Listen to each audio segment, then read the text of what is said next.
Welcome to your favorite channel ES Assam Paper.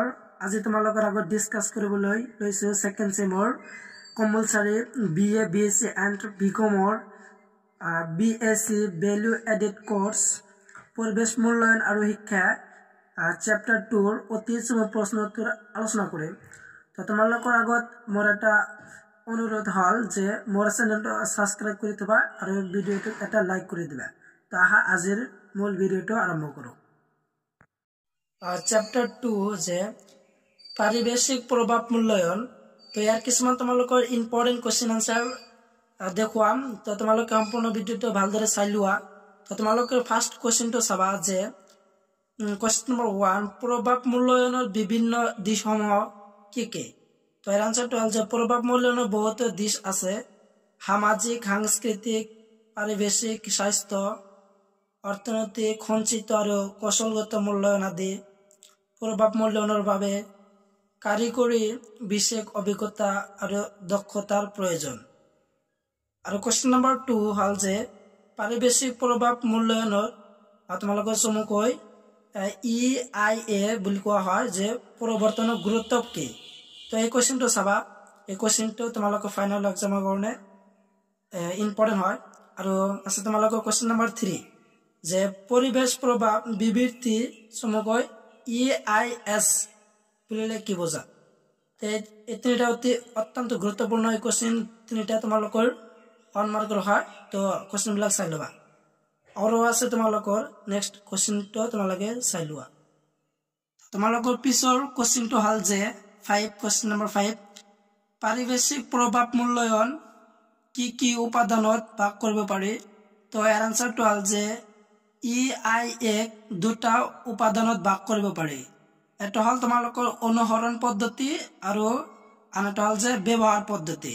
আৰু question number 6 যে পাৰিবেশিক প্ৰভাৱ মূল্যায়নৰ EIA আৰু পৰিবেশ প্ৰভাৱ বিবৃতি EIS একে হয় না। তো আনসাৰত আছে যে তোমালোকৰ পৰিবেশ প্ৰভাৱ বিবৃতি EIS হৈছে ছপা প্ৰতিবেদক দিয়া সাধাৰণ নাম, যিয়ে EIA প্ৰক্ৰিয়াৰ ফলাফলসমূহ সিদ্ধান্ত গ্ৰহণকাৰীসকলৰ বিবেচনাৰ বাবে নথিভুক্ত কৰে। আৰু আছে তোমালোকৰ ইম্পৰ্টেন্ট কোৱেশ্চন। তো তোমালোকে সম্পূৰ্ণ কোৱেশ্চনটো ভালদৰে চাই লোৱা।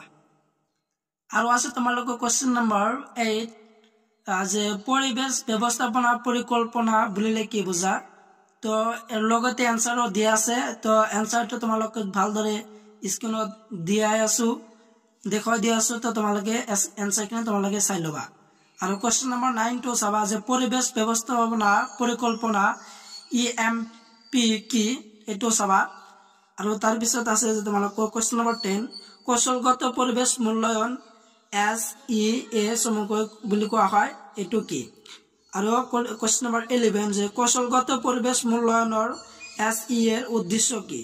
এই দুটো অত্যন্ত গুৰুত্বপূৰ্ণ, যেহেতু এইবিলাক কোৱেশ্চন তোমালোকৰ 1 মাৰ্কৰ হয়। তো তোমালোকে ভালদৰে চাই লবা আৰু ভালকৈ পঢ়িবা।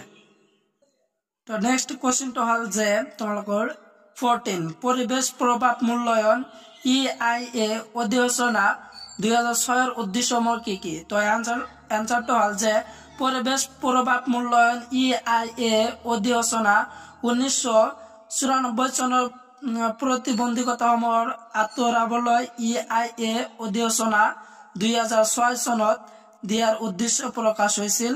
তো এৰ 1 নম্বৰ হল যে স্বচ্ছ বিকেন্দ্ৰীকৃত আৰু কাৰ্যক্ষম নিয়ন্ত্ৰণ ব্যৱস্থা প্ৰণয়ন কৰা। আৰু 2 নম্বৰ হল যে পৰিকল্পনা পৰ্যায়ত প্ৰয়োজনীয় পৰিবেশ সুৰক্ষা ব্যৱস্থা অন্তৰ্ভুক্ত কৰা। আৰু 3 নম্বৰ হল যে ৰাজহুৱা পৰামৰ্শ প্ৰক্ৰিয়াত অংশীদাৰীসকলক জড়িত কৰা। আৰু তাৰ পিছত আছে যে কোৱেশ্চন নম্বৰ 15 টো তোমালোকে চাবা এক্সামৰ কাৰণে যে প্ৰভাৱ মূল্যায়ন পদ্ধতি মানে কি।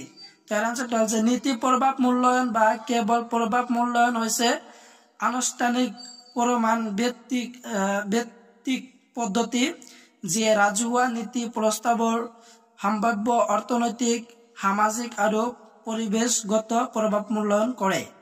আৰু ইয়াৰ পিছত চাবা যে তোমালোকৰ নেক্সট আৰু আছে দুটা কোৱেশ্চন। 8 নম্বৰ কোৱেশ্চনটো চাই লবা। আৰু তোমালোকৰ আছে যে